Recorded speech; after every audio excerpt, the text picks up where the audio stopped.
be used against you in the courts of law. I am confident you have no such intention.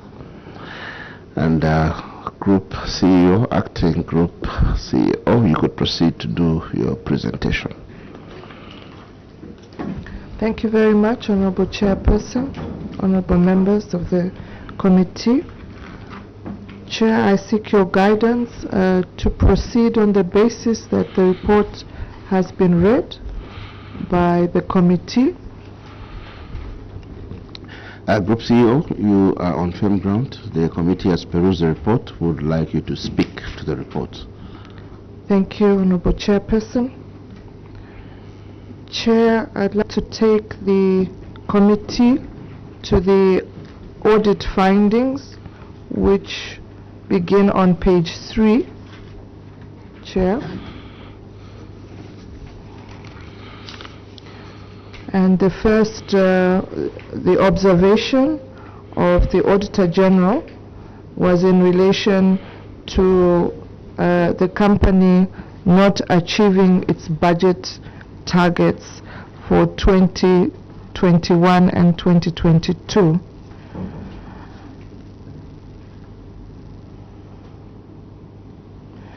Chair, the management response is that the figures in table 1, just above the response, were corrected as per the letter written to the Auditor General dated 13th January and is attached to this report. The corrected actual amounts against the budgeted income in 2021, 2022 and 2023 show a reduced negative variation of 32 million kwacha, 15 million kwacha and 38 million kwacha respectively. Management therefore acknowledges the Auditor General's observation that in 2021, 2022 and 2023, Zambia Cargo and Logistics Limited did not achieve its budget target. Chair, in terms of the root cause for this performance, the company experienced challenges in handling of cargo due to limited availability of critical handling equipment such as reach stackers.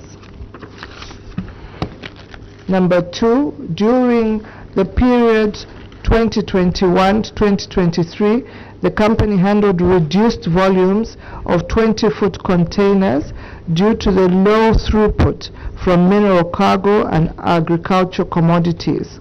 In 2022, the company saw a decline in the manganese ores due to the heavy rains experienced in Zambia, which affected the supply chain. In addition, the drop in the manganese prices on the world market also had an impact on the volume of exports. Further, from 2021 to 2022, the company experienced a decline in the manganese ore from Zambia due to the damage to a section of the Tazara Railway's rail line at Chambeshi River in Zambia, which affected the flow of manganese ore from the central province of Zambia to Tanzania. There was a reduction in the agricultural commodities handled from Tanzania, especially sesame seeds, tobacco, timber, beans and cotton during the subject period. Chair, the other reason is the outbreak of COVID-19 during the period 2020 to 2021, which had an adverse effect on the business, particularly the opening of new representative offices and introduction of new services. Chair, we have highlighted the corrective action taken by the company. Procurement of a reach stacker in 2022 at a cost of $500,000.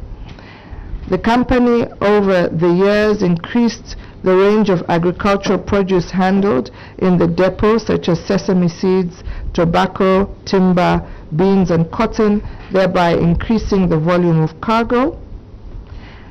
The government of the Republic of Zambia appointed Zambia Cargo and Logistics Limited to operate the Zambia Dry Port Facility in Walvis Bay, Namibia, which became fully operational in October 2024. Chair, at this point, may I be allowed to invite the CEO of Zam Cargo if there's anything you'd like to add to this response. CEO, proceed. Thank you, Chair. In addition, Just Chair, swap mics. Thank you. So just to add, Chair, to what has been submitted, under corrective action, we have also stated that production has since increased from 10,643 TEUs, or 20-foot containers, that we handled in 2023 to 25,352 20-foot containers handled last year. Chair, this represents 138% increase in the cargo that we handled as Zambia Cargo. Not only that, Chair, the latest management accounts as at 31st December 2024 show that we achieved our target and even surpassed it by 14%, and we have also recorded increased net profit after tax of in dollars 755,000 for the same period. In addition, we had the board last month in February. During its meeting, it approved the first ever dividend that will be paid to IDC, amounting to 4.3 million kwacha. So, Chair, it shows that the interventions that have been implemented are enabling Zambia Cargo and Logistics to begin performing at a level where we can even declare dividends.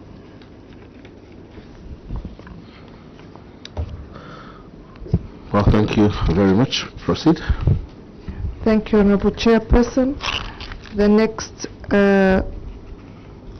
observation is on page 5 of the report, Chair, in relation to failure to transfer shareholding from the Ministry of Finance and National Planning to the Industrial Development Corporation Limited. Chair, I'm sure the committee knows that this is a long outstanding matter. In terms of our response, the observation made by the Office of the Auditor General is acknowledged.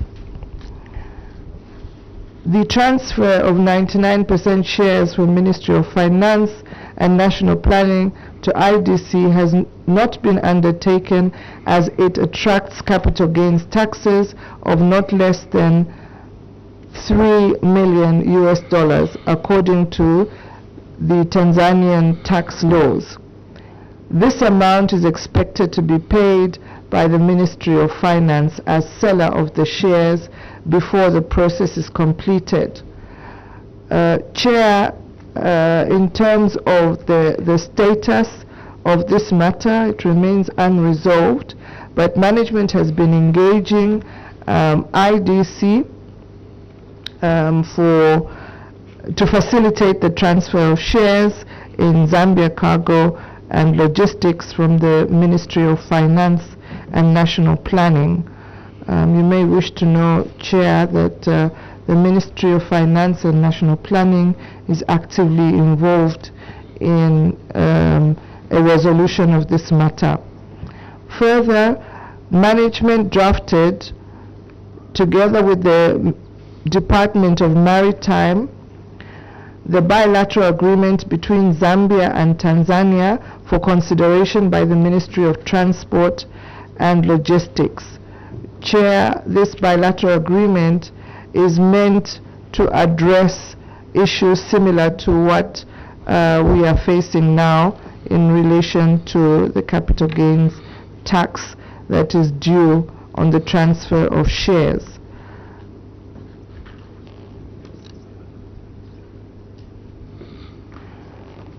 Perhaps, Chair, at this juncture, I could invite colleagues from the Ministry of Finance perhaps to give any detail in case I have missed anything out on the current status. Right, as Minister of Finance comes in. Yes, Honorable Kampiongo? Chair, maybe the acting CEO who has been here with the CEO to present these CAB memos can be guided. For the smooth flow of presentation, she can do the presentation. When the time comes for an engagement, then she can invite anyone else to provide further information. So I just thought she could be guided now that she proceeds with the way the presentation has been always done for the smooth flow. So there are two options, Group CEO, we can do. We can interrogate your presentation as you go, since you're inviting people to come in, or we could ask you to do the whole presentation, then come and interrogate it as I go. What do you prefer? I'm guided by the committee chair. I have no issue obliging to any of the directives. Right. You could proceed to do your presentation, and as matters of clarification arise, you're at liberty to invite anyone to supplement your input. Thank you very much for the guidance, Chair. I'll proceed to the next audit issue, which is failure to implement Cabinet Circular Minute of 2016 in relation to mandatory utilization of the Zambia Cargo and Logistics Dry Port by government and its agencies.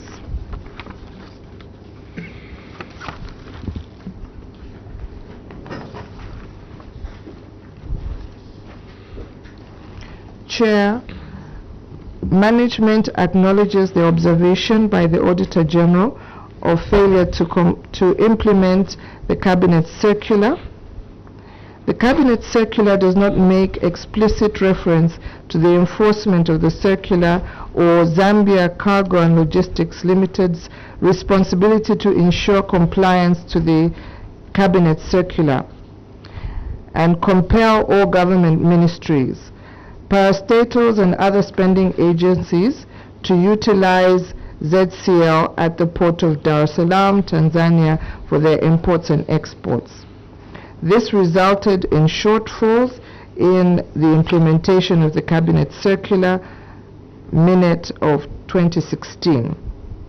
In terms of corrective action, Chair, management has provided input to the Ministry of Transport and Logistics, who are revising the Cabinet Circular. Chair, the revised Cabinet Circular is expected to be submitted to Cabinet by the Ministry of Transport and Logistics next month. Chair, the next item is on page 9, which is lack of receivables management policy.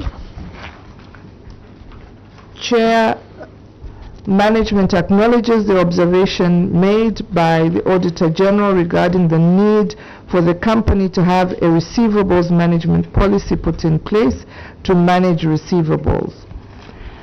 In terms of corrective action, management has since developed and implemented a receivables management policy to manage the receivables.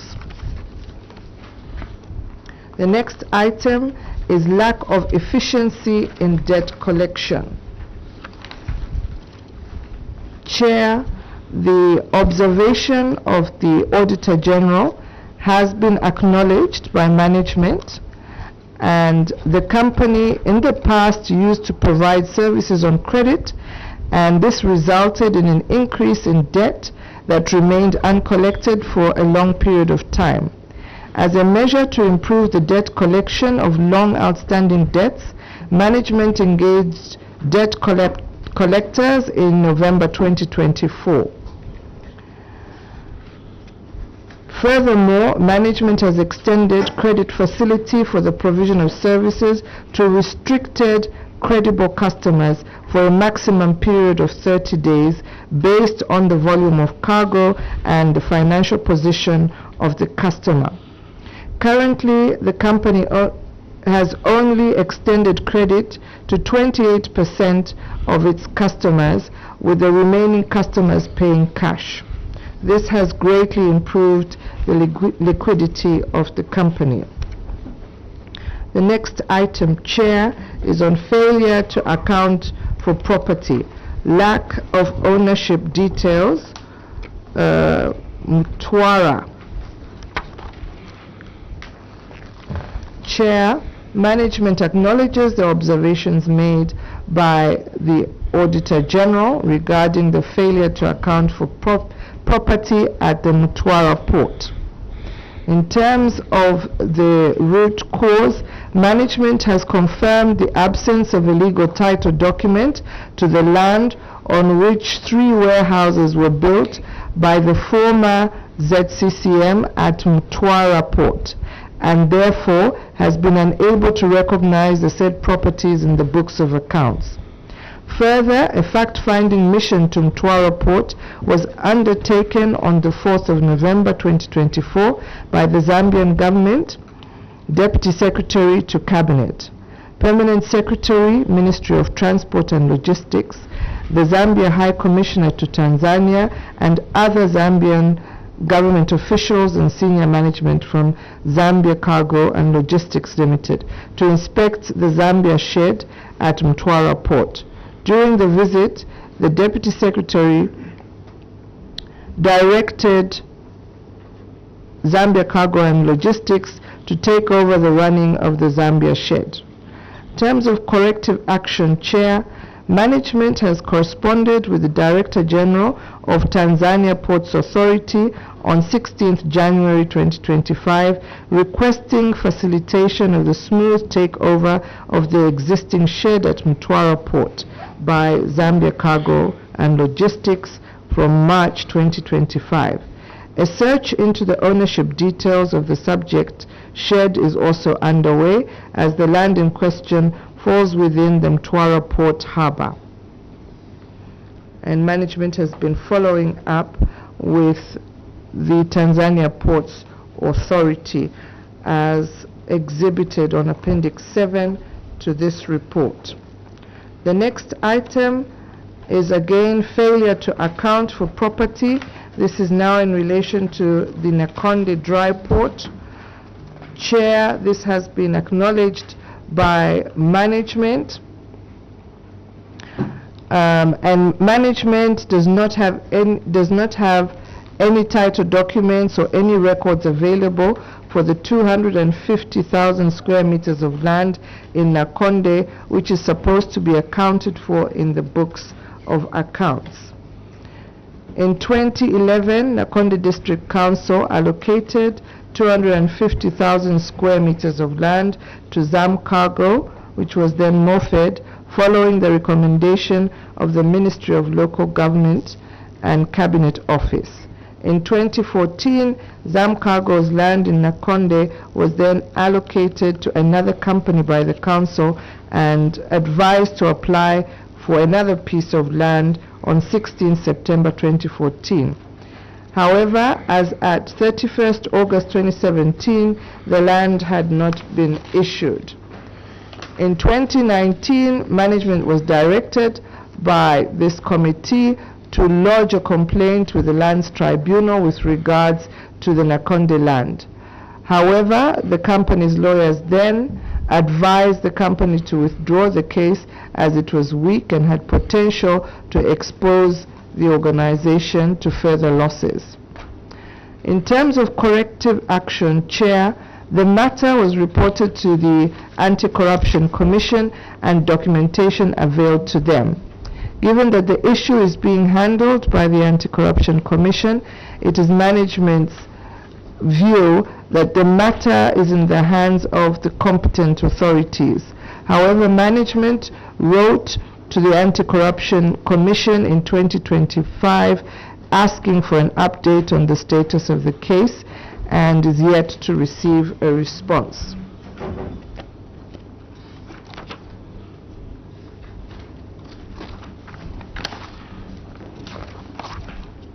Chair, the next issue, if I'm not mistaken,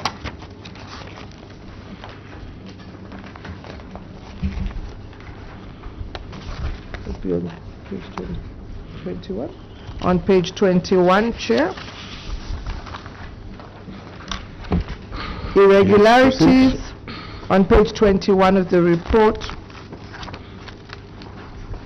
Item number Roman numeral 4.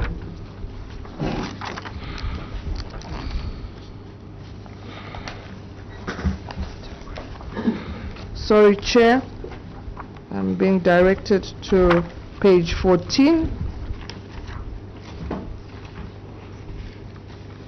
Regarding the concessional agreement, my apologies, Chair. Proceed. Regarding the concessional agreement for Walvis Bay,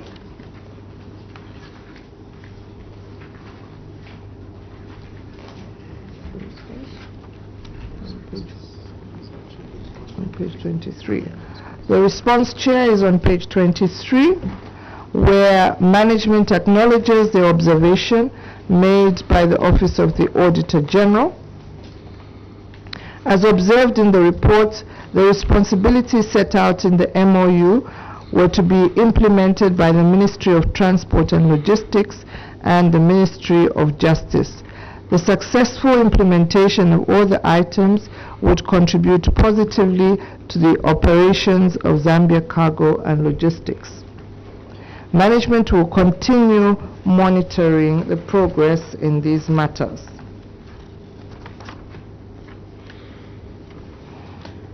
The next item is the net loss as a result of liquidating utility bills on behalf of African Union Financial Services. Chair, the observation of the Auditor General is acknowledged. The amount owed by African Financial Services to Namibia Port Authority totaling $1,636,301 US dollars and 40 cents was, as at August 2024, settled by the Ministry of Transport and Logistics, who had paid a total of $1,582,257 United States dollars and 42 cents, leaving a balance. Would you just like to adjust your mic so that you could speak into the mic for actually down? You speak into the mic so that we could hear you clearly. Proceed. Is this better, Chair? That's much better. Thank you, Chair. I was saying leaving a balance of 54,043 United States dollars and 95 cents. In this regard, a review of concession income against the utility bills paid on behalf of the African Union Financial Services cost the government amounts totaling to $1,478,363 United States dollars and 99 cents. The amount owed to Namport was settled by the Ministry of Transport and Logistics and not Zambia Cargo and Logistics Limited, and therefore the loss was not incurred by Zambia Cargo and Logistics Company and is reflected in the books of the Ministry of Transport and Logistics. Chair, this is the end of our submissions regarding responses to the findings of the Office of the Auditor General. Submitted, Chair. Group CEO, thank you very much for your elaborate submission. And now members of the committee are at liberty to ask questions, to seek clarifications on your presentation. Honourable members of Parliament, Honorable Mapani. Thank you, Chair. Chair, my questions emanate from budget and income segment. We have about 4 questions. Chair, this can be extracted from page 156 of the Auditor General's report. The risk, Chair, under this category is quite high. The implication is failure to meet revenue targets may lead to liquidity challenges which may impact negatively on the operations of the company. Chair, it is said or in their submission that they procured about the procurement of 2 leach stackers in 2022 and 2023 at a cost of $500,000, while the other cost for the other one is not mentioned. Further, Chair, the company increased the range of agricultural produce handled at the depot. Now, Chair, under this we have 3 questions that we need clarity, or to get clarity from the witness. Chair, the first one is, since the government of the Republic of Zambia appointed Zambia Cargo and Logistics Limited to operate the Zambia dry port facility in Walvis Bay, Namibia, which became fully operational in 2024 October, let them advise this committee, if possible, the source of income for their capital expenditures.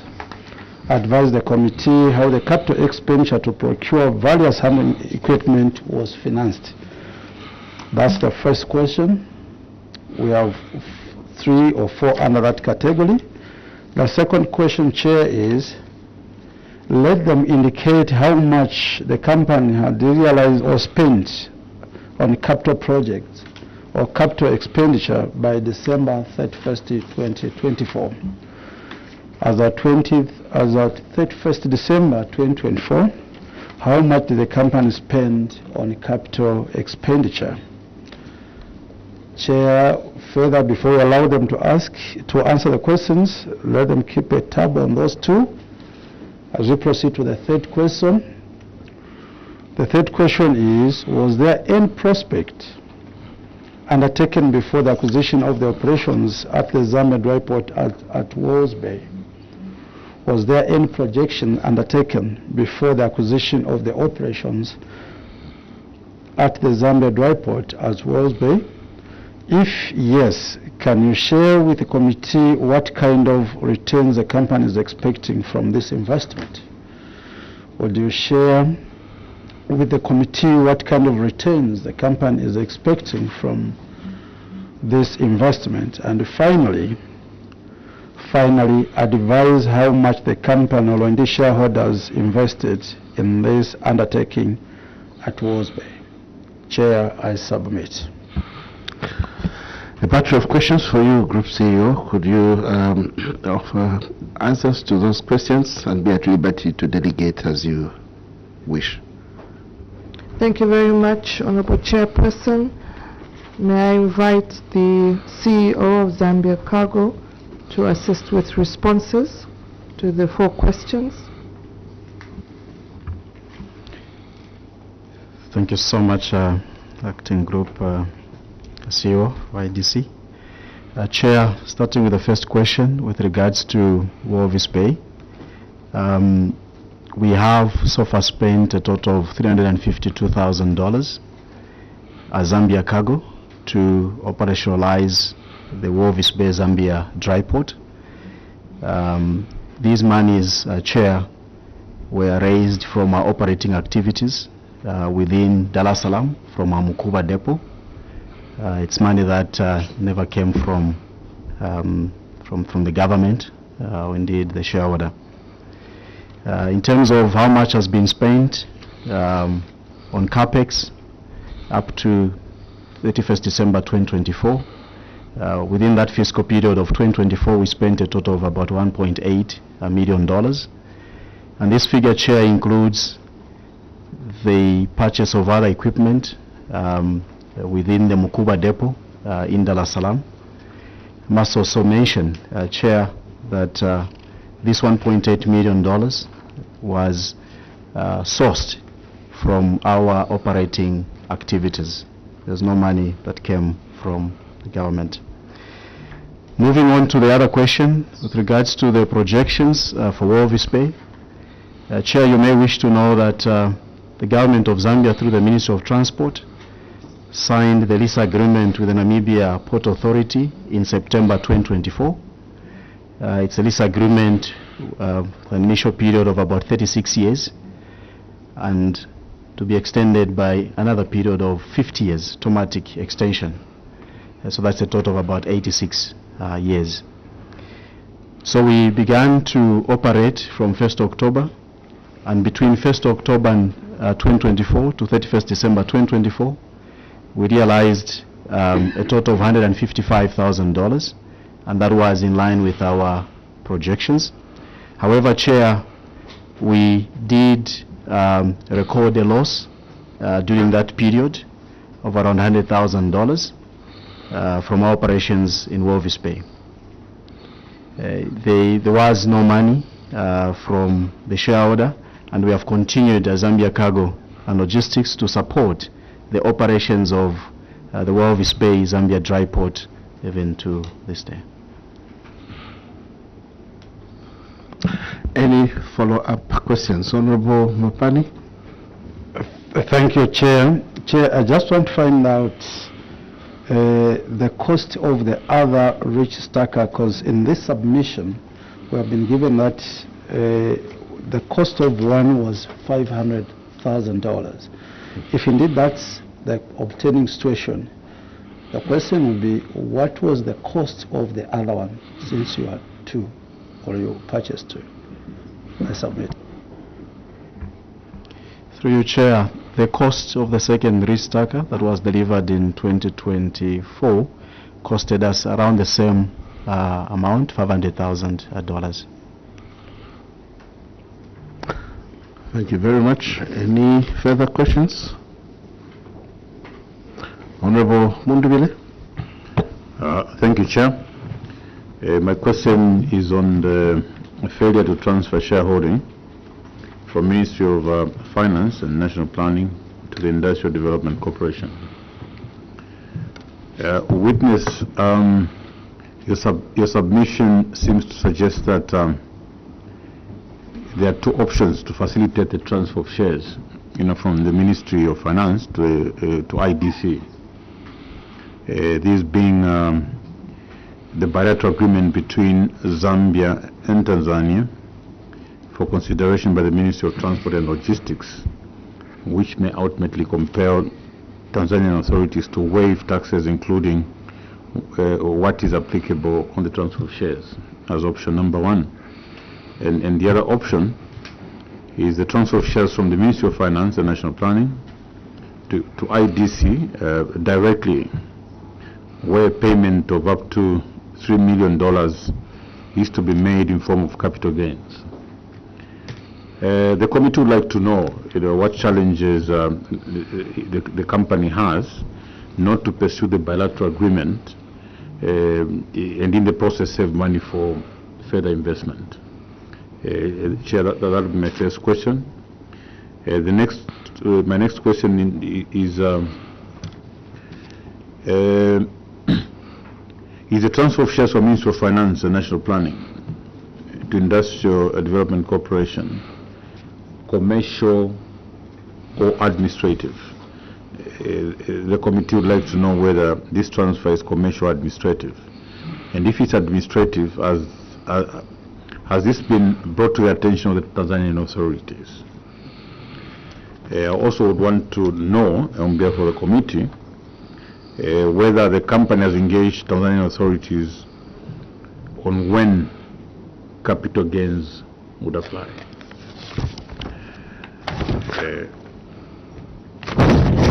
I think the last part, Chair, witness, you know that when government imports are handled by private companies, it poses risks, or it compromises national security, as it were.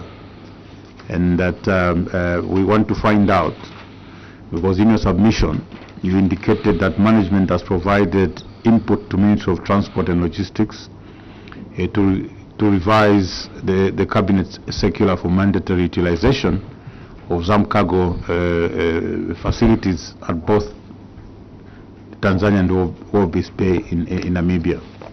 We note that this is taking too long and, of course, compromising national security on most of government imports. The question there would be, why has management taken such a long time to engage the Ministry of Transport and Logistics to actualize the Cabinet Circular of 2016?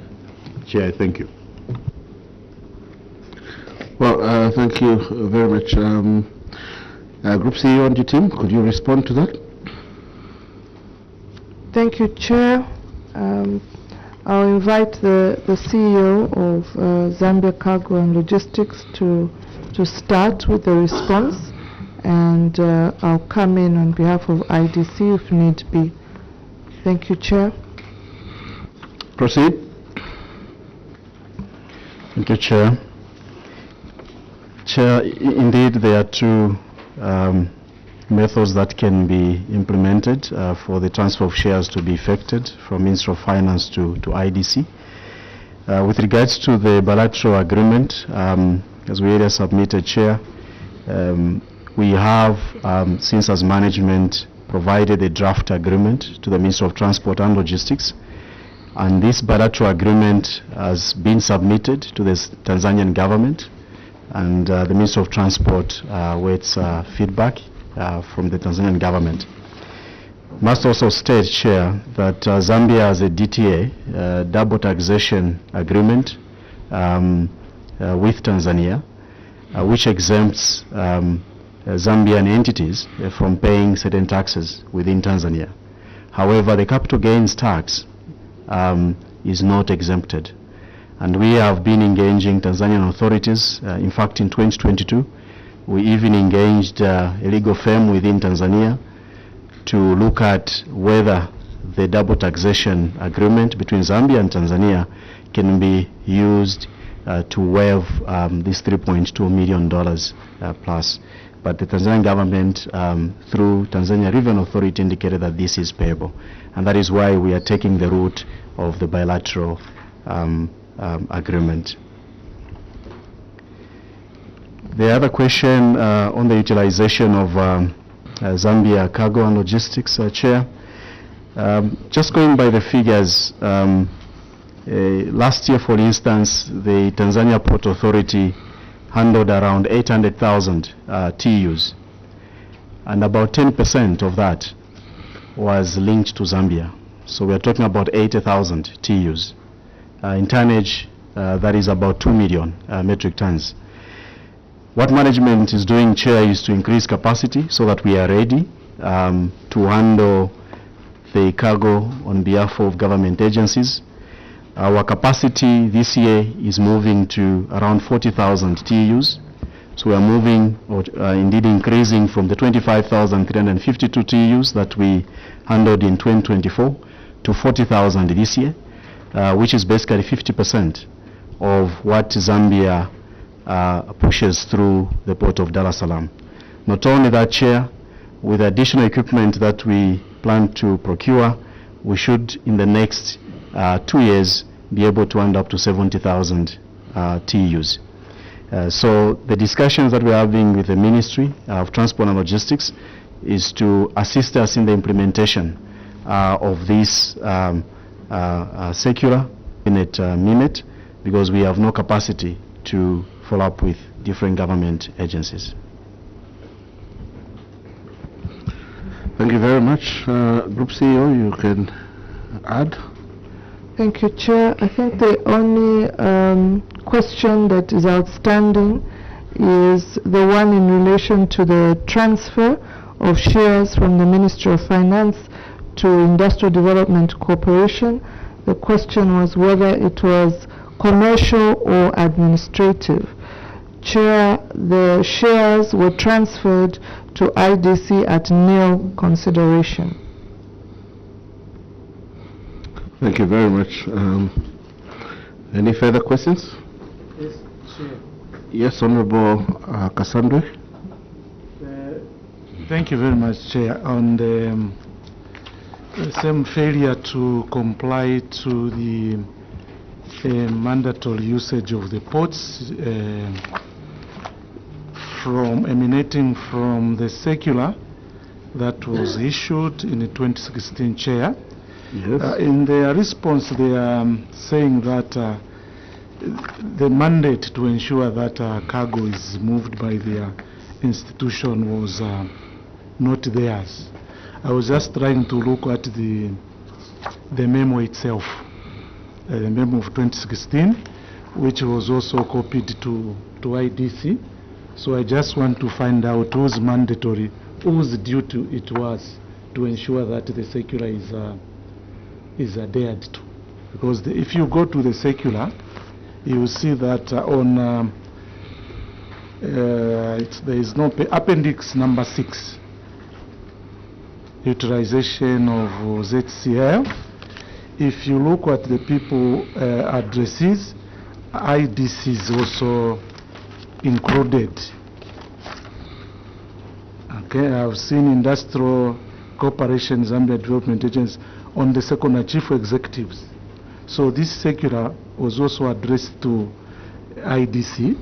So meaning IDC was aware of the dictates of that circular that we needed to move cargo to Zam Cargo. Now I just want to find out whose mandate it was to ensure that the circular was enforced. Because in your response you are saying it was not a mandate of yourselves to ensure that government agencies and spending agencies to transfer this service to institutions. So that's the question, Chair. I want to find out who they think the responsibility falls under. Thank you. Thank you very much, Group CEO. Thank you, Chair. Again, I'll request the CEO of Zam Cargo to begin the response, and we'll come in thereafter. Group CEO. Thank you so much, Chair. Chair, as earlier mentioned, we don't have the capacity as Zambia Cargo and Logistics to enforce this circular, and it is the Ministry of Transport and Logistics that can help us enforce the implementation of this circular. Thank you very much. I saw some colleagues from the ministry. Director Maritime.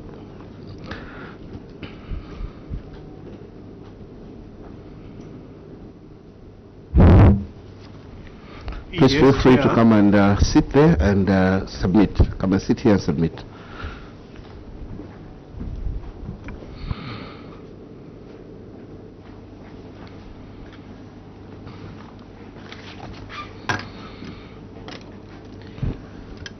Thank you very much, Chair. As you may be aware, there was a new department that was created at the Ministry of Transport and Logistics that is effective this year. That is a logistics department. So that logistics department is the one that will look at the implementation of this circular. Thank you, Chair. Follow-up question, Honorable Kampiongo. Chairperson, we are talking about a circular which was done in 2015. And the rationale behind that circular was that, and I'll maybe declare interest a bit. Chair, we had challenges in having some of the cargo which were security in nature to be cleared using private agencies. And that at that point, at that time, also Zamcargo was struggling in terms of clientele. But the most important one was handling of sensitive government cargo. Defense and Home Affairs were one of the ministries that actually requested for this circular to be done. Now, you are saying the department was created last year. Surely, is that justifiable enough failed to comply, because I mean this circular was issued for a purpose, Chair. And so we would like to hear a little bit more reason than saying they don't have enough, capacity. If you didn't have capacity, you could have then said, okay, for the rest of the departments, you could allow them. But those that are of security nature, I don't think you can have an excuse to say you didn't have capacity as well to deal with sensitive cargo for government. I thank you, Chair. Director, through your seat, please proceed. Chair, the circular does not stop people from using ZAM cargo. Instead, it compels. So meaning a ministry that would like to use ZAM cargo as their agent will still use ZAM cargo as their agent. But the circular is there to compel that all government importation and exportation should go through ZAM cargo. Thank you. Does not stop, but compels. Would you like to clarify?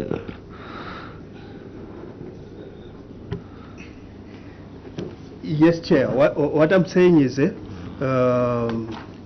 if say our ministry is importing equipment that we feel should not be handled by private forwarders, it means we'll ask ZAM cargo to handle that for us. But the circular compels that, whether we want to use private or we have no option but to use Zambia cargo. So the challenge that was there was Zambia cargo has no presence at these borders to enforce. Then as a ministry also, we didn't have a department that was going to assist Zambia cargo to enforce that. So that's how end of last year a department was created that is in the name of Department of Logistics. So and now you have a presence in all the borders? Not yet, Chair. We are working on that. Right. Honorable Kampiango? Maybe who has then been operating the Mukuba depot in Kurasin of Dar es Salaam?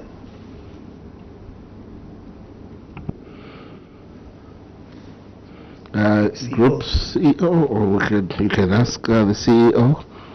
Yes, proceed. Thank you so much, Chair. So the Mukuba depot in Dar es Salaam Kurasini area has been operated by Zambia Cargo and Logistics. And just to add, Chair, we have at company level been engaging some of the ministries. One case in point is the handling of the maize, the relief maize. You may wish to know, Chair, that Zambia Cargo last year was given the tender to custom clear the maize for the government coming out of Sumbawanga in Tanzania to Zambia. Thank you very much. Yes, proceed, Honorable Kampiango. I'm now at loss. The gentleman sitting opposite me here is saying we couldn't use ZAM cargo because they are not present in these borders. And that's why I took him, because we all know that this facility in Kurasin is ZAM cargo facility. Now, when you are saying they couldn't use ZAM cargo because it's not present in these border areas, and the CEO there says the ZAM cargo, I don't know what sort of responses we are getting. Witness, would you like to clarify your response? Chair, the clarification is that when it comes to implementation, we have our exit borders and our inlet borders. So it's at our exit borders and inlet that is where we don't have the presence of Zambia cargo. Currently, they've established an office at Nakonde, which is a plus, and they are yet to establish offices at other exit borders from Zambia, not within Tanzania, no. Are you content?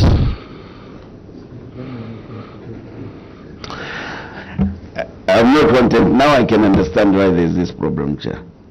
That's all I can say. Well, Honorable Kampiongo comes from a background where they say, look, you're at liberty to say to respond to what you asked, but if you say more, you may be taken on what you say. So you probably spoke too much. Yeah, so Honorable Cassandra, right. Any further questions from the committee? Honorable Mapani? Thank you, Chair. Chair, on the issue of the $3 million, which the company is thinking of going bilateral way. Now, I just want to find out whether you have already started the process, since the Tanzanian government has refused you not to pay, meaning you have to pay this amount, and you opted to go a bilateral way. I just want to find out whether you have already started the process or you are still at stake. Honorable Mapani, could you just speak through the mic? Thank you, Chair. Chair, it's on the issue of the 3 million, which the Zambia Cargo and Logistics ought to pay the Tanzanian government. Now they are saying the Tanzanian government has said they need to receive this money, or you ought to pay this money.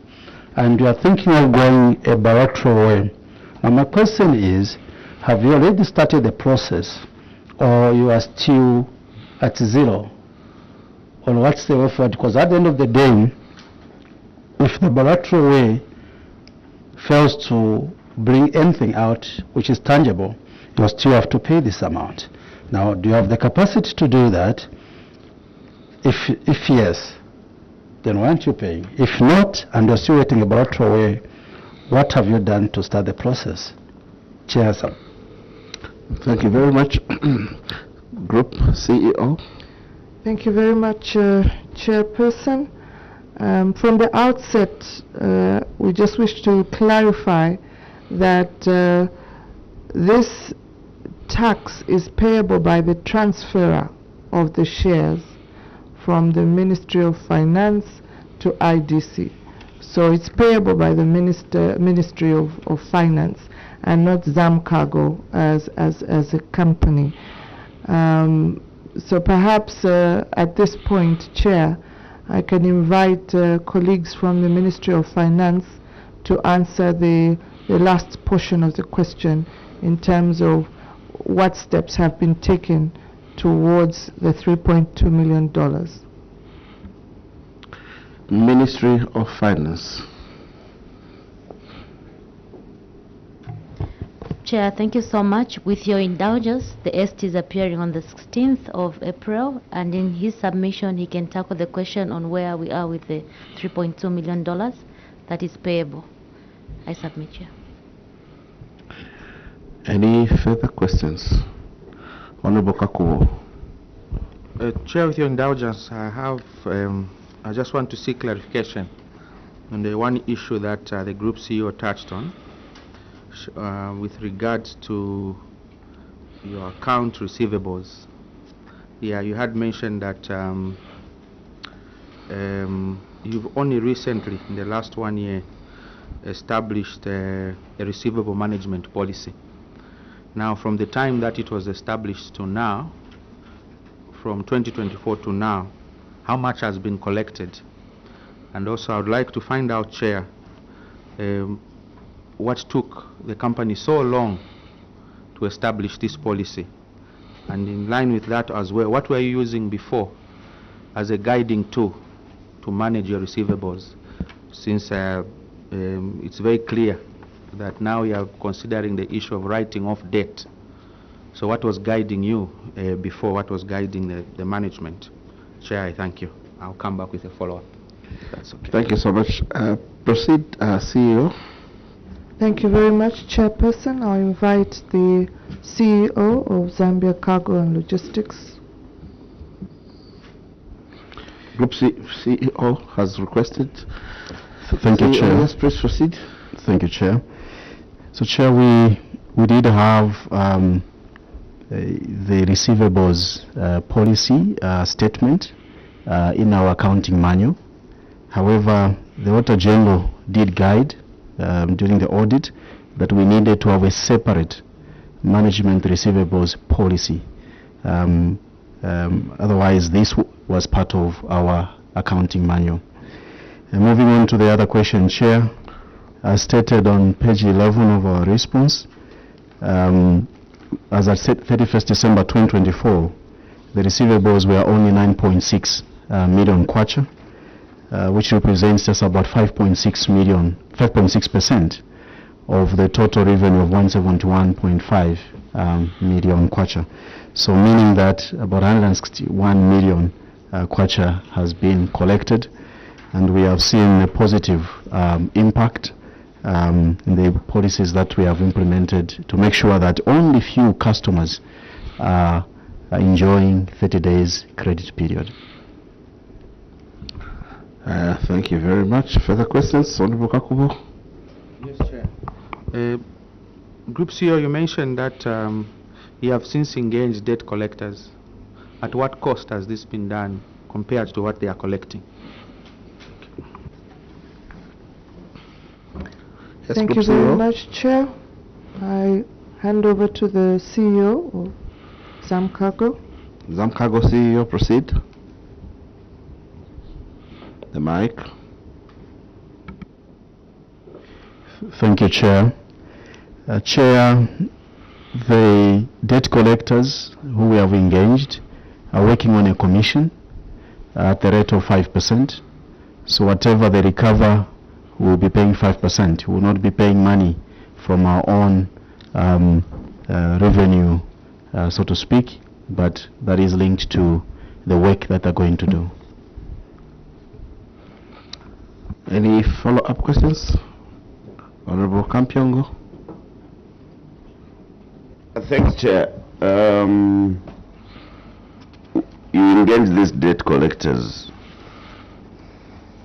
From the time you engage them, are you able to share with us how much they've been able to collect so far? And from whatever they have collected, how much have you paid out to them according to the percentage you have shared with us? Thank you, Chair. CEO? Thank you, Chair. I'll refer the question to the CEO of Zamcargo. CEO Zamcargo?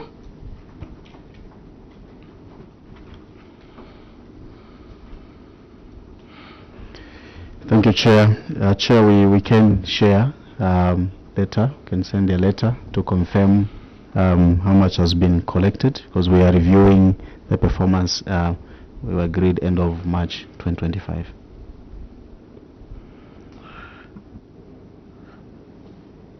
Honorable Kampiongo? Chair, away from that, I would like to draw the Group CEO and the team to an audit query which was raised on page 160 of the Auditor General's report. Failure to account for property and lack of ownership details regarding Mtwara. In your submission, you confirmed that management has been in touch with the Director General of the Tanzania Port Authority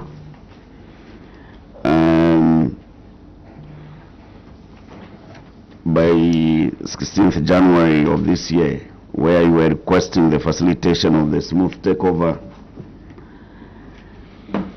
of the existing shed at Mtwara Port by Zamcargo with effect from 1st March this year, and that a search into the ownership details of the subject shed is also underway, as the land in question falls within Mtwara Port Harbour. In the report of the Auditor General, there is mention of 3 other facilities. or rather 2 other facilities, that 3 including the same Mutwala. Can you share with us what the current status is with regards to the other 2 facilities?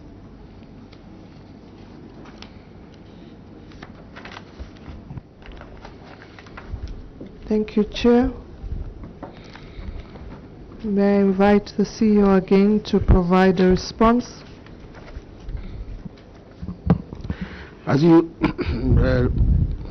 plot the response for that question, you just said that you were still looking at figures, that is comparing how much you've collected as debt and the debt collection fees. Is that your position?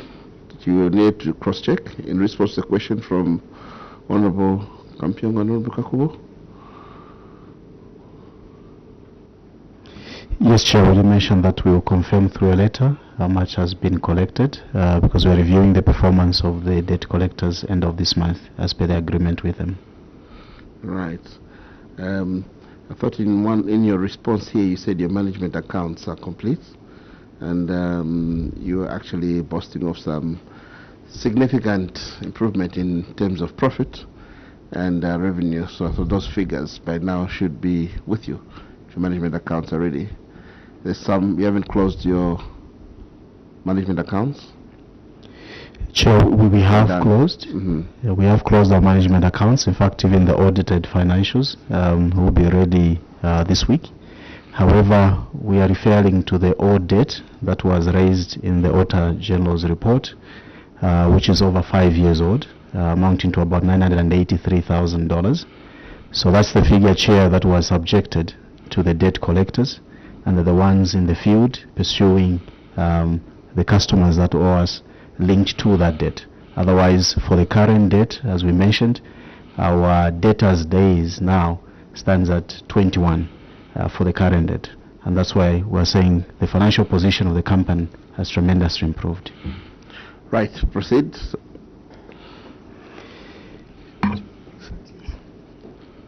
Thank you, Chair. Chair, Zambia consolidated copper mines in the 1970s, from the records that we have, did build 3 warehouses at Mutwara port. And because of the time that has since passed, the 2 other sheds are non-existent because they were not being maintained, and the Tanzania Port Authority had to bring them down. So today, when you go to Mutwara port, you'll not find those two sheds. However, as we mentioned on the 4th of November 2024, when we visited the Mutwara port, we did find 1 shed that is referred to as the Zambia shed, still standing, and over the years the Tanzania Port Authority has been maintaining that shed. Thank you, Chair. Thank you very much. Honorable Kampiong. Chair, I thank you. And I was following the response. If you say the other 2 sheds were brought down, they were built on some space which then could have had ownership. So if the structures were brought down on account of them being inhabitable, or rather deplorable, and not meeting the standards of the port, what has then happened to the portions of land where those sheds were standing? Thank you, Chair. CEO. Thank you, Chair. I'll invite the CEO to provide a response. CEO. Thank you so much, Chair. Such as stated in our report, we have no proof of ownership for the land itself where the 3 sheds were built. The land in question falls within the Tanzanian Port Authority harbour, and going by the practices at ports, such land usually belong to the Port Authority. However, as we stated, we have commenced a search within Tanzania to establish the ownership details so as to ascertain the way forward. Submit, Chair. Thank you very much. Any further questions? Honorable Kampiongo. Thank you, Chair. I've got one last one on this issue of failure to account for property. When the gentleman from the ministry sat here, he was sharing with us that he was happy that now that they have Zamkagwa's presence at Nakonde border. But Chair, before we split this committee from the Public Accounts Committee, there was a matter which came before the Public Accounts Committee in 2019 regarding the land issues on Nakonde, at Nakonde border. And we were directed as a way of resolving that land dispute. The committee directed that you take the matter to the land tribunal. However, the company lawyers, Messrs. Eric Silwamba, advised the company to withdraw the case as it was weak, as you stated yourselves, and had potential to expose the organization to further losses.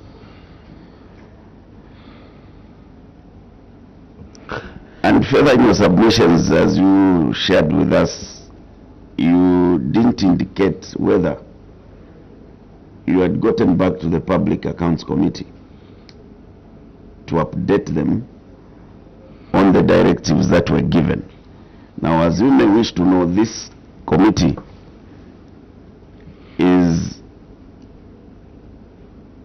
was part of the Public Accounts Committee, and it's now standing alone. So we would like to know why you didn't revert back and share with us what the status is now. And of course, we had you reporting the matter to the Anti-Corruption Commission. We would like to know when you did that and how far the investigations have gone. I thank you, Chairperson. Group CEO. Thank you very much, Chair. I'll request the CEO of Zamcargo to attend to a response. Zamcargo, CEO. Thank you so much, Chair. Chair, the matter was reported to SEC and Corruption Commission in 2017. And as indicated in our report, we are yet to get feedback. We did even make a follow-up last week. There's no feedback yet from the Anti-Corruption Commission.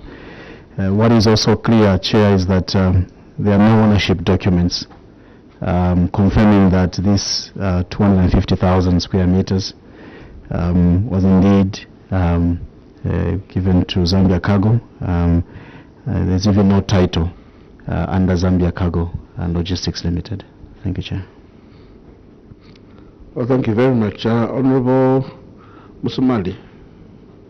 I'll just thank you, Chair, for the opportunity. I would just want to augment Honorable Kapiongo's question on the issue of failure to account for property. In this aspect, the dry port at Nakonde. Chair, we have come across this issue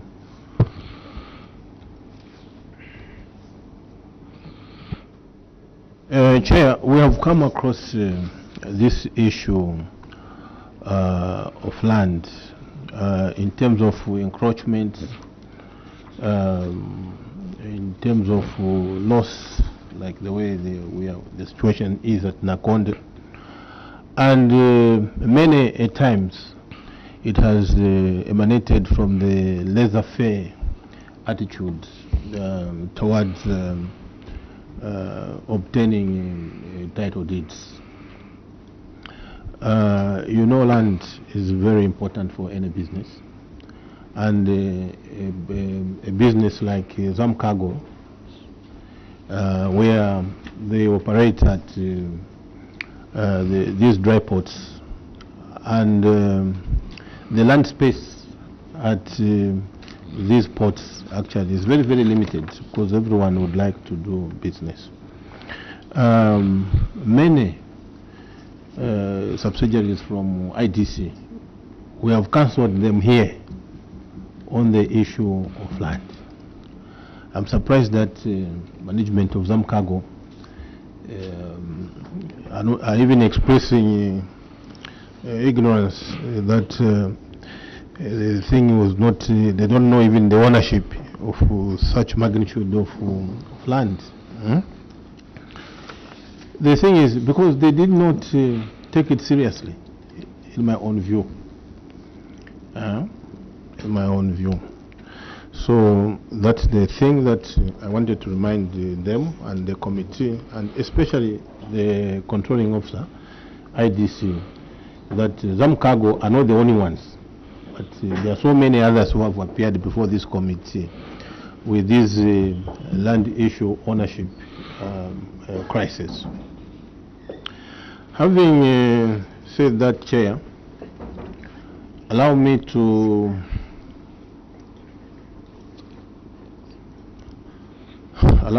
proceed with my substantive questions, which are the concession agreement at Wavis Bay.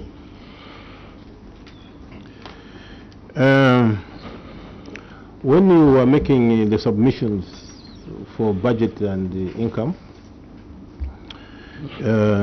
you praised the government for giving you the appointment to operate the dry port facility in Waves Bay, Namibia. Not only that, but you mentioned that as a result of such, your revenue was boosted and you had growth as a result of the government giving you this facility to operate it from October 2024. On 12th January 2009, the government again, through the Ministry of Communication, Transport and Logistics, signed a 25-year agreement that was to build, operate and transfer with a financial service called African Union Private Limited, which gave them 25 years to operate. However, in July 2023, that is 11 years down the line, the transfer, this concession was terminated. My question, when you were being audited by the Auditor General, you did not provide, you did not give any submission to the Auditor General on this aspect. This committee, however, would like to hear who was to manage this concession on behalf of the government before Zamcargo Logistics Company took over. Would like to hear now, since there's a presence of members from the Ministry of Logistics, Ministry of Finance, would like to hear who was supposed to manage this concession agreement before Zamcargo Logistics took over. That's the question. I think you can also allow me to go to the next one so that they can kindly proceed, answer them in the interest of time. My next question is on the irregularities before the takeover by Zamcargo Limited, as observed by the Auditor General on page 168.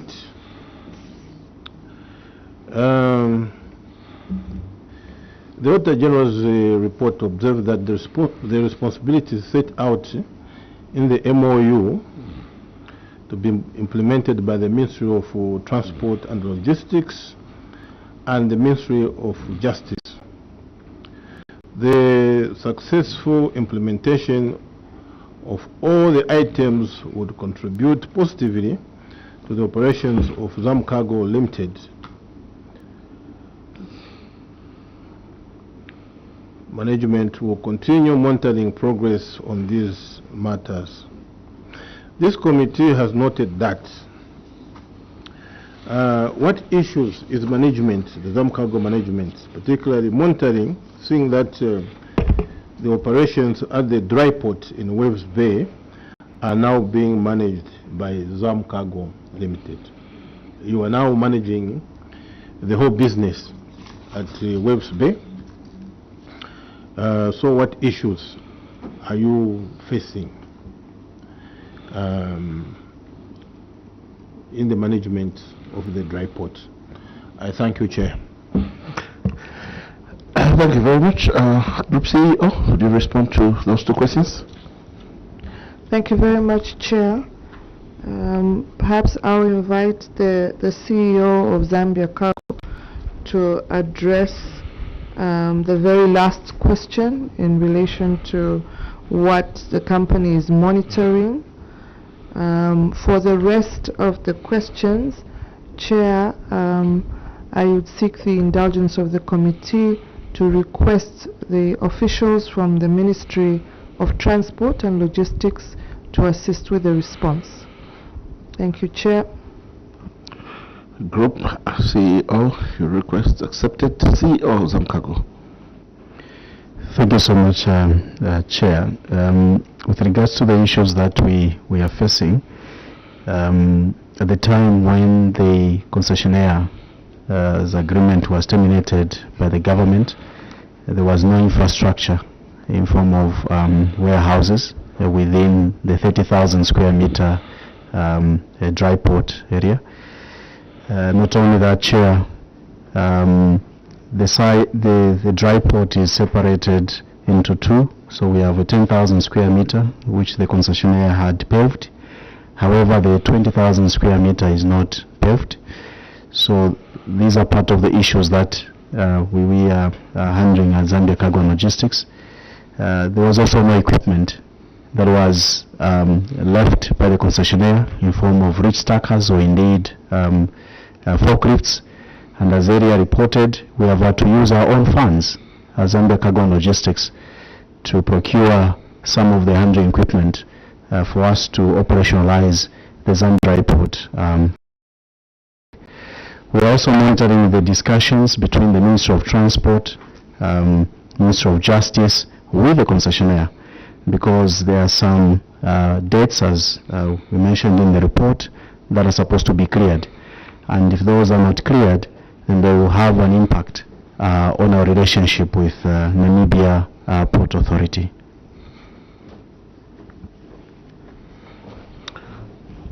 Yes, colleagues from Ministry of Transport to respond to the other question.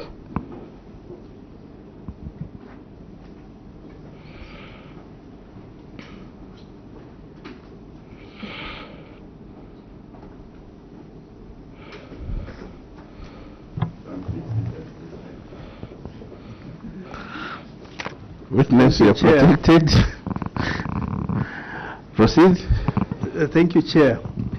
On who was to manage the concession is our ministry, that's Ministry of Transport and Logistics. Then it was Ministry of Transport and Communication. And after noticing that the concessionaire was not adhering to what was in the agreement, that's how a decision was made to terminate the concession. Thank you very much, Honorable Kampyango. Maybe let's have the follow-up question from Honorable Msmali before we hear from Honorable Kampyango. Yes? Thank you very much, Chair. The question to Zamcargo was meant at the time when they terminated this agreement. Now, you have stated that you had challenges in terms of infrastructure itself. Then the dry port was separated into two. Part of the land was not paved, and then the other was partially paved. You had no equipment. You had to make efforts to buy the equipment, which are very essential in port handling, like the reach stackers and the forklifts. And then you still have a mountain to climb of the debt, which is supposed to be cleared. Otherwise, you're not going to argue well with the port authorities, because that's a requirement.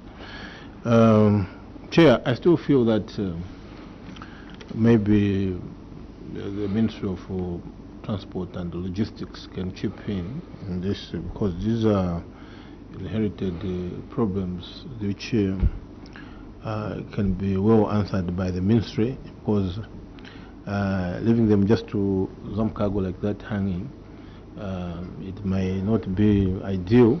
So as the official from the ministry answers this, I think let him clear the air as the position is now, as at now, so that the committee makes an informed decision. Thank you, Chair. Ministry of Transport, would you like to come in? Why is your PS not with you? You are the acting PS? Chair, the PS is in Rome. Right. Yes. Is that enough? So you're the acting PS? No, Chair. We want you to speak with authority on these subjects. So go ahead. Yes, Chair. Chair, as you may be aware, the land in question was given to Zambian government by the Namibian government. So when the concession agreement was drafted, where African, that's AUC, was given to manage the port, unfortunately, they were not paying the requirements that the Namibian port asked them to be paid. So that's how they ended up owing. So at the time the concession agreement was being cancelled, there was that amount that was being owed.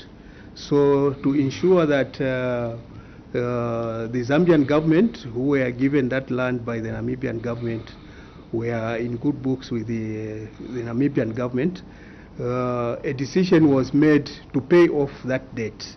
So part of that debt was paid through our ministry, and there's a balance of $54,000.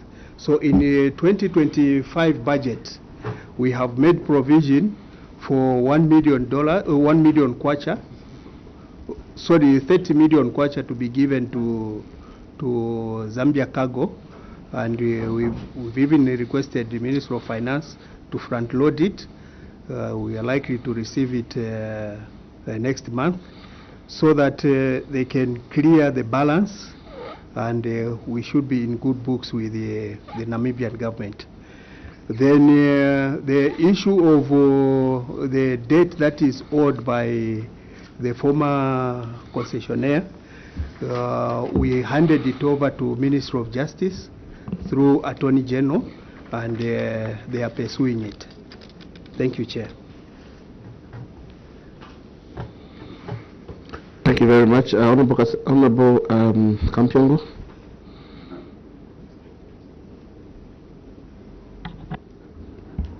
Thank you so much, Chair. Chair, before I pose a rider on Honorable Mango, I just want to remind the Group CEO that there was an issue I brought to the attention, which came from PAC, Public Accounts Committee, where they haven't done an update. So she needs to give us an update on behalf of PAC. Now, Chair, the response coming from the ministry actually worrying. I would like to know how this concession was managed, because you see the public resources that you are spending to pay the debt, which was left by a concessionaire, must be justifiable. We are dealing with public resources here.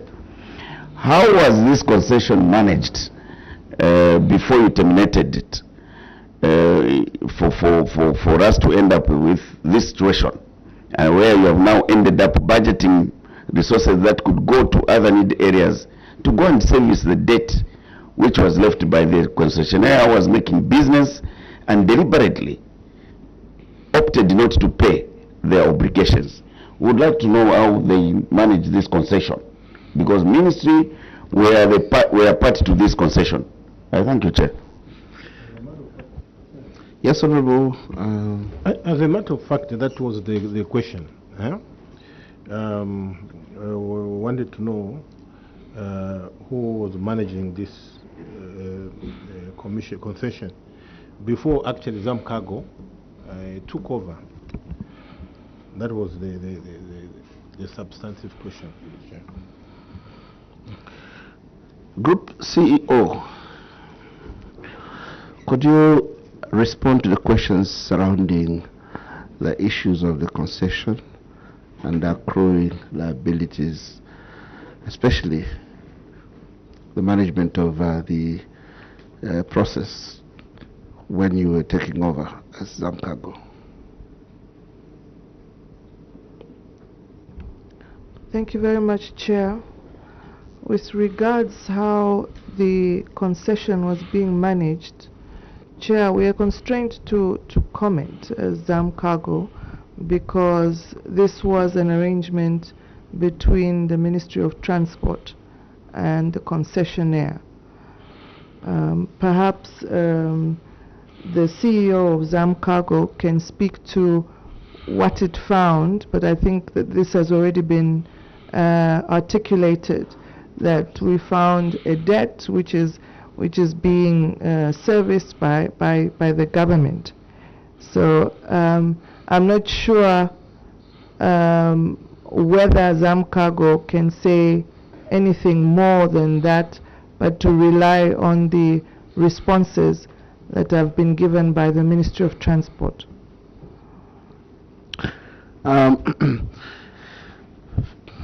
We will subpoena the Ministry of Transport management to come and add to your report so that we can have closure on the audit report ended December 31st, 2023.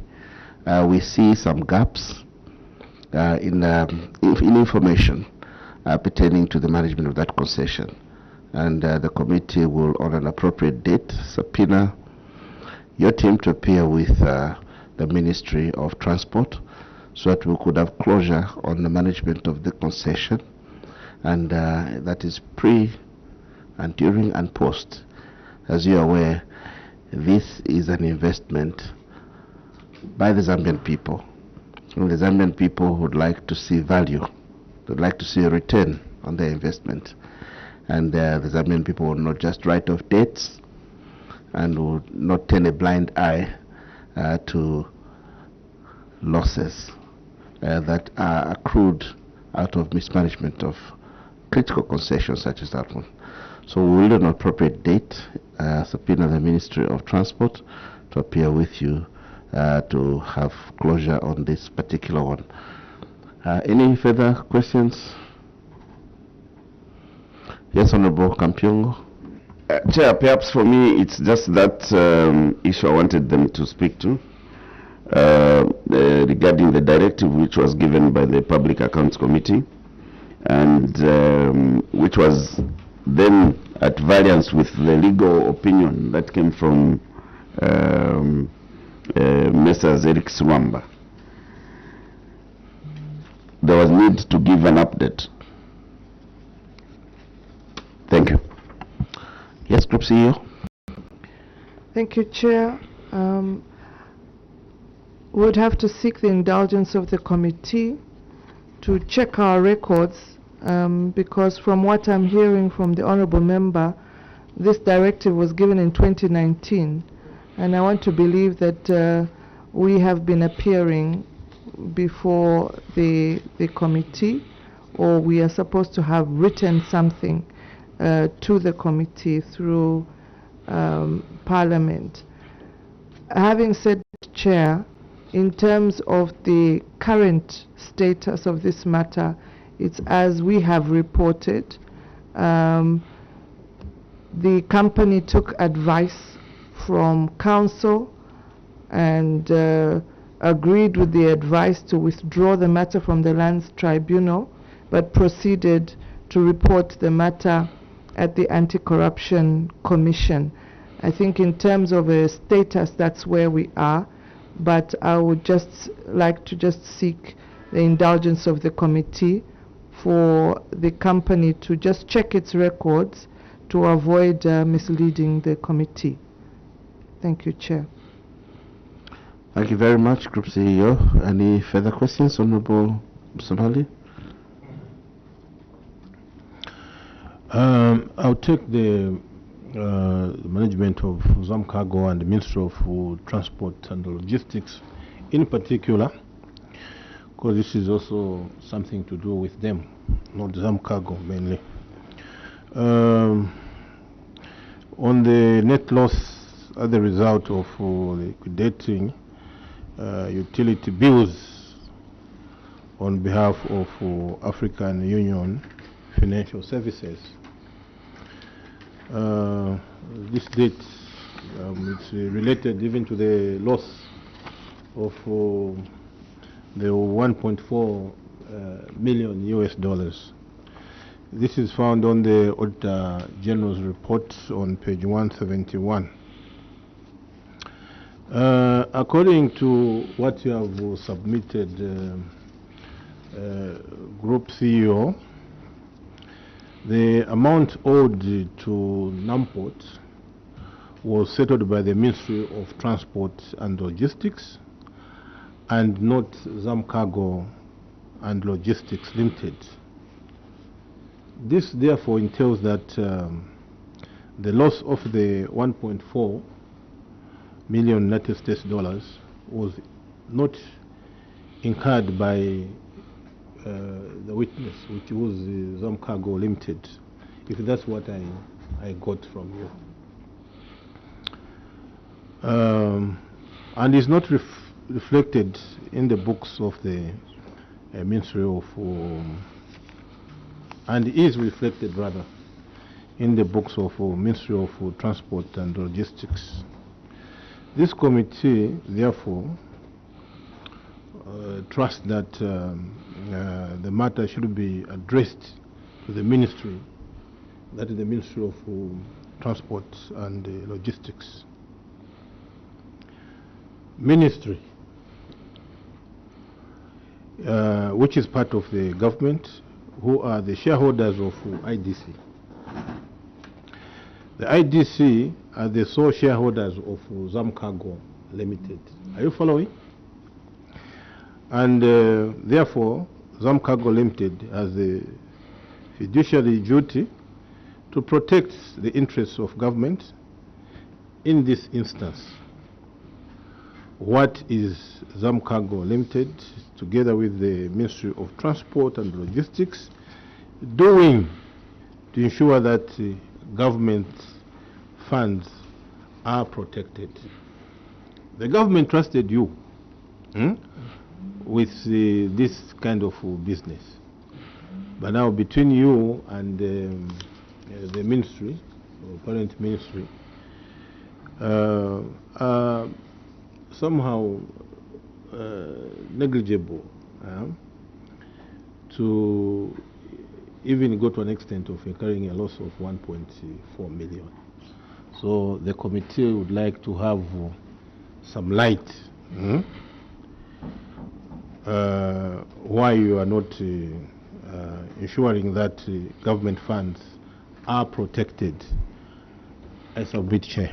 Thank you very much. Group CEO. Thank you very much, Chair. Chair, in terms of, I'm now speaking for IDC, the loss that is being reported is in relation to an agreement between government through the Ministry of Transport and another entity. At this point, ZAM Cargo was not involved.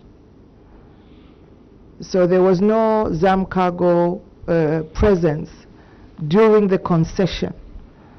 And so it becomes very difficult for IDC to respond for government, because we were not there. We found the debt, and from what we are hearing, interventions are being made to ensure that the operations of ZAM Cargo presently are not disturbed by this debt. And there's also been a report regarding preserving of relations between the government of the Republic of Zambia and that of Namibia. Also, Chair, we have heard that in terms of managing this risk, this matter has been referred to the Ministry of Justice for purposes of debt collection. So I think that is what I can say on behalf of IDC and Zambia Cargo. So, Group CEO, I can see that you want to take refuge under the fact that this matter was under Transport Ministry then. Again, I'll remind you that the local language adage that says Pianango Apiana Namavala simply means when you take over assets and liabilities, and you will need to take responsibility and interest in ensuring that there's closure, on that subject. If need be, you need to intensify your engagement with the former proprietors of ZAM Cargo to ensure that we have closure on the audit report for December 2023. We are not going to write it off because there is new management. As you proceed, bear that in mind. Honorable Kampiong. Chair, basically I think what remains falls in what you had directed, that for us to have closure on this, we may need to have the controlling officer from the ministry to come and respond to these serious issues. Because, I mean, we are talking about people's money. We are here going to sit as legislature to budget, to pass a budget, to go and service a debt which was accrued by a business entity. Is very unfair on our citizens, Mr. Chairperson. So I think it falls back to what we had directed, that we may need to get the controlling officer to come and respond to these matters. I submit. Thank you very much. Any further questions? Yes, Honorable Msumali. Chair, you have used the local proverb or adage that upiana something, you cannot run away from responsibility. I can add mine also in my language. If you put a trap for an impala, then you find that there's a hyena there. Well, what has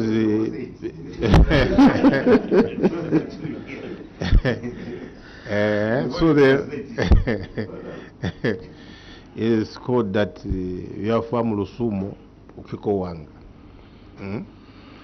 meaning if you are sick, then they want to cure you.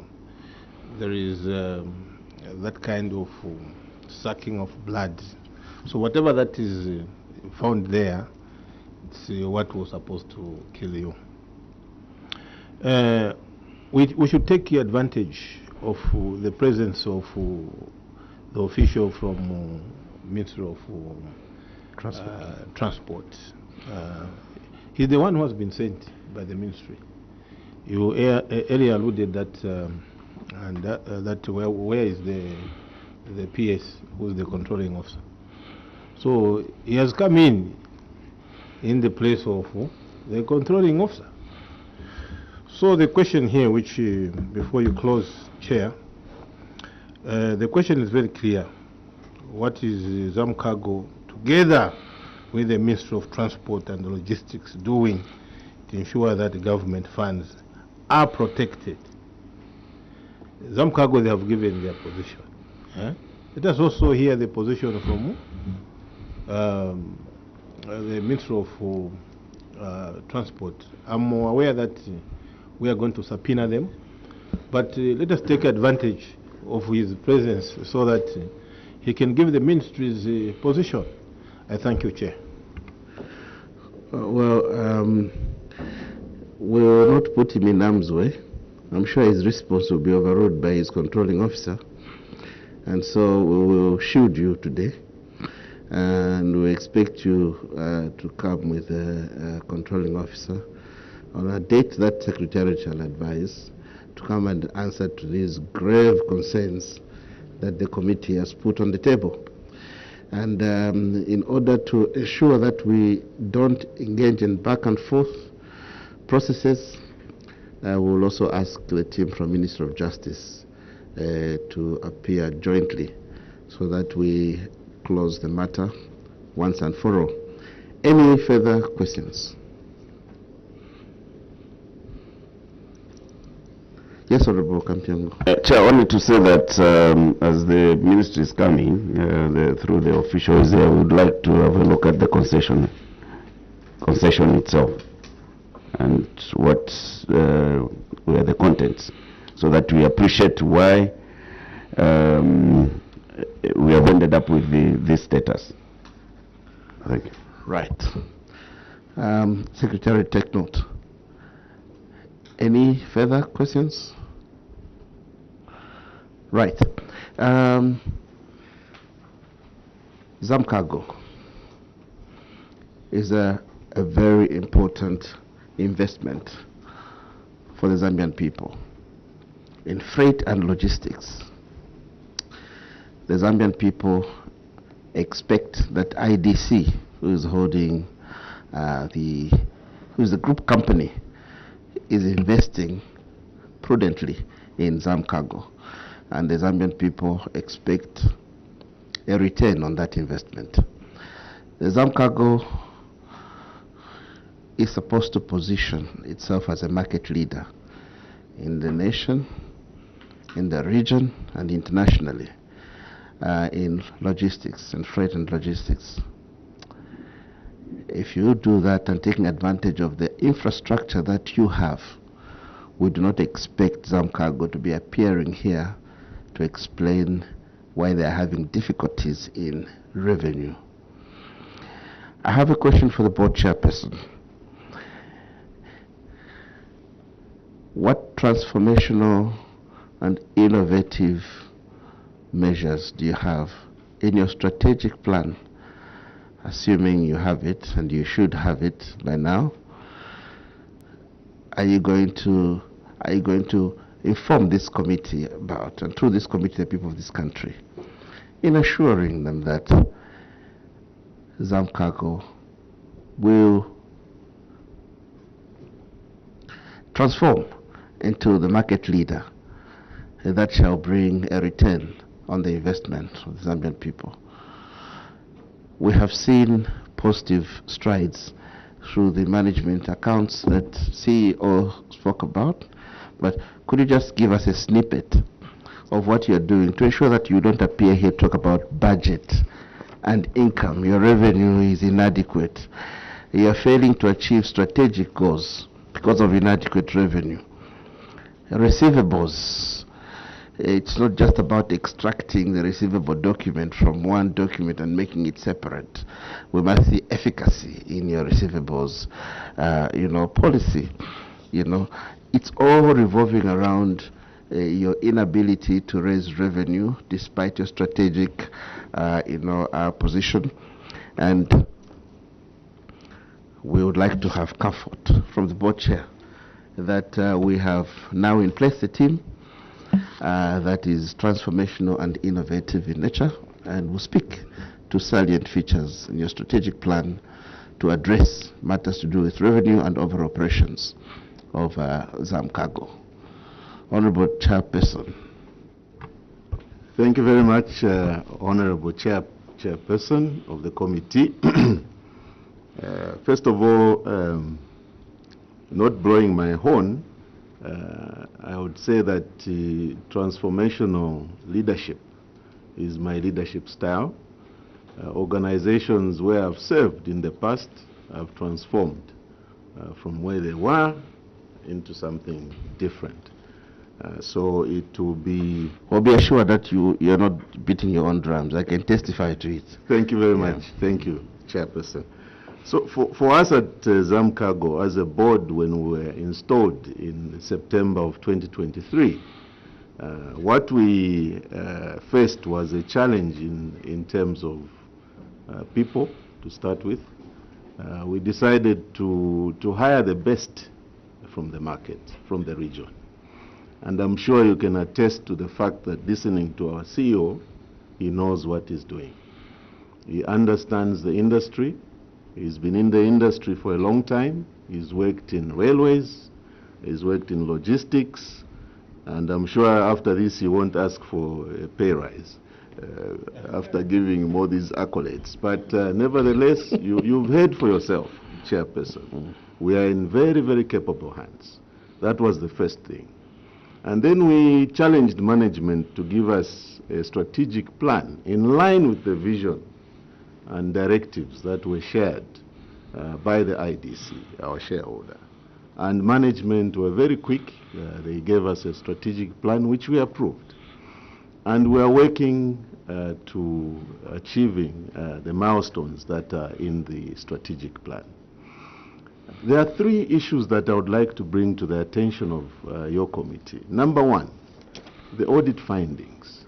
We are very, very happy with the findings from Auditor General because, Chairperson, the issue of a cabinet memo has been on the table for a long time, and it has been given lip service. I fully endorse what the CEO said, is we have limited access to the ministries to be able to push this agenda. But having highlighted it to the level of this committee, we believe that we will see some movement in terms of the implementation of this cabinet memo. Just two assignments transformed the books of Zambia Cargo. The one the CEO referred to was the handling of the maize last year. He forgot to mention that we also handled fertilizer. As an emergency, ZAM Cargo managed to raise some money from those two activities. Now imagining from all the ministries, including Honorable Campion's former ministry, Home Affairs, if we handled their strategic importations, this company would not be appearing before here. This company, about revenue. Yes, this company would be giving millions of dollars to IDC. What we have achieved in just, how many months have you been in office, sir? 8 months. 8 months. We are giving a dividend to the shareholder for the first time ever. And that is internally generated resources, just making things work. Number two, equipment. This business requires capital equipment. What we found when we went to ZAM Cargo was equipment which was, how old? 15 years old. Even a car, which is 15 years old, will not give you the same level of... but here's a machine that you use for 24 hours a day. You can't use 15-year-old equipment. So we challenged management to say, number one on the agenda, we want to see equipment. And I'm happy to say that we are now being able to generate the resources internally to buy equipment. It's simple. Number three is relationships, Chairman. You need to have relationships with the port authorities. The Tanzania Port Authority. Just several meetings with them resulted in them saying, oh, Zambia Cargo, you'll be handling more TEUs, or 20-foot containers, out of that relationship. We are hoping to do the same thing at Walvis Bay. So There are several things that we have in the plan, which I would touch on, but let me just focus on those three things. Number one, people. We need to make sure we have the right people doing the right job. Number two is equipment. We need to have the equipment to be able to generate the business. And then relationships. Within the relationships, we are also looking at government ministries, government institutions that are bringing in goods into Zambia or exporting goods out of Zambia. So in a nutshell, that is our transformational agenda for Zambia Cargo and Logistics, and we would like to assure your committee, Chairperson, that the next time we appear here, it will be to report significant progress in terms of revenue achieved and indeed profitability for the organization. Thank you. Well, thank you so much, Chair, for the reassuring submission. We are confident that your team will turn around Zamcargo. We've seen indications from your management reports for 2024 that you're on the right trajectory. The unfortunate part is we are not in a position to close the previous accounts, at Zamcargo, and you need to ensure that you take responsibility for the audit report, that ended December 31st, 2023. And we do hope that as the Auditor General comes to audit your books next year, you will show that there's a total departure from the picture we get in this audit. An institution which is strategically positioned with the major shareholder having partnerships with major markets, where you don't need to struggle with, getting the market, your fair share of the market. We expect you to translate all these opportunities into revenue, into profits. And if we see the transformation, as alluded to by the board chair, happen, the Zambian people and then shall applaud and say they place their resources in safe hands. When we repose resources in IDC and they invest in specific institutions, we reiterate our position that we expect a return. And we expect you to create value and profitability. And we go corporate because we want to see efficiencies, improved efficiencies. We want to see profitability and value for the assets that the Zambian people have. So we will be very unhappy to see you appear before this committee, arraigned by the Auditor General, because it means that then we will have not cured what we have seen in the audit report ending December 31st, 2023. CEO IDC, what are your final words? Thank you very much, Chair. Mine is to simply thank the committee for the opportunity to respond to the report of the Auditor General. Thank you. Thank you very much. Before you leave, I will revoke the immunity that we placed on you for this period of time that you're here, and go and sin no more. Yeah, the meeting is adjourned. Thank you so much for appearing here. Thank you, Chair.